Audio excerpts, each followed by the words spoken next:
Bangladesh has now been gripped with violence after relentless clashes have occurred between student protesters, security officials and pro-government student activists over a quota system for government jobs. Till now, around 100 people have been injured due to the protests. The reason of the protest is a quota system that reserves up to 30% of government jobs for family members of veterans who have fought in Bangladesh's 1971 war of independence against Pakistan.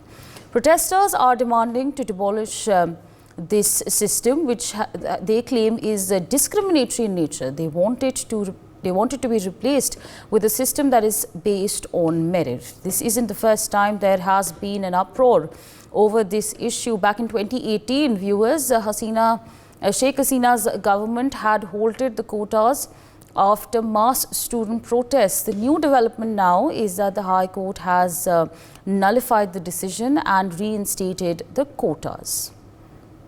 In fact, let's take you through what exactly this protest is all about, and what are the people saying? What is this protest all about? What are the people saying? How do they view the protest? We're going to give you an understanding on that front as well. So, of course, these are the shots that were coming in from the protest, and we're going to take you through the reason behind this protest. What are the protesters saying? Now, the protesters want to abolish the quota system, which they say is discriminatory by nature. As I was telling you, in 2018 also, there were these protests that took place over the same issue. Now, they want it to be replaced with a system that is based on merits. Of course, 30% quotas have been given out to those who have in fact the family members of those who served in the 1971 war, and the protesters say that as of now the High Court has reinstated the quotas after relatives of course the 1971 veterans filed a petition. So of course that's there in the picture. This is of course one of the crucial reasons for this protest that is taking place. Now, we're going to take this conversation forward with Ambassador Suresh Goyal, former diplomat, who joins us on the broadcast. So, thank you so much for taking our time and speaking to us on NewsX. How do you view these protests that are taking place in Bangladesh at this point of time? They've become extremely violent, and this is not the first time that the protests have taken place. So, how do you view these developments as they pour in?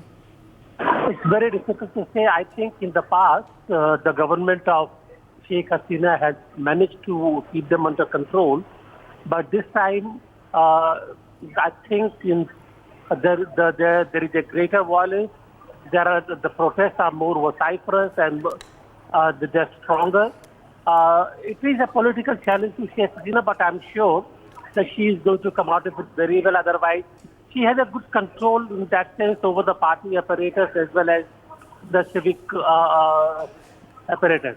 Therefore, I'm quite certain that these protests will come under control after some time.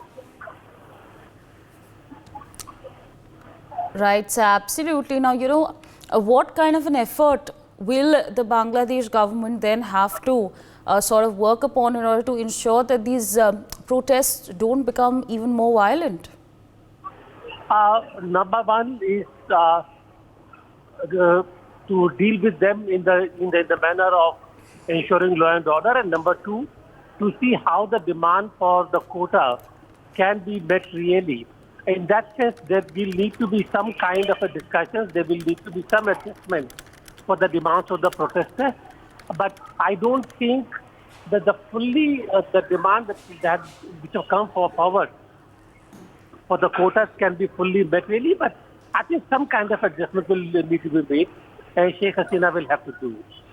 So what in your assessment, what is a reasonable sort of... That is something is very difficult to say. Yeah. It's all a part of negotiations and discussions. So they will have to see it there. Yeah. For more such videos, subscribe to the NewsX YouTube channel, hit the bell icon.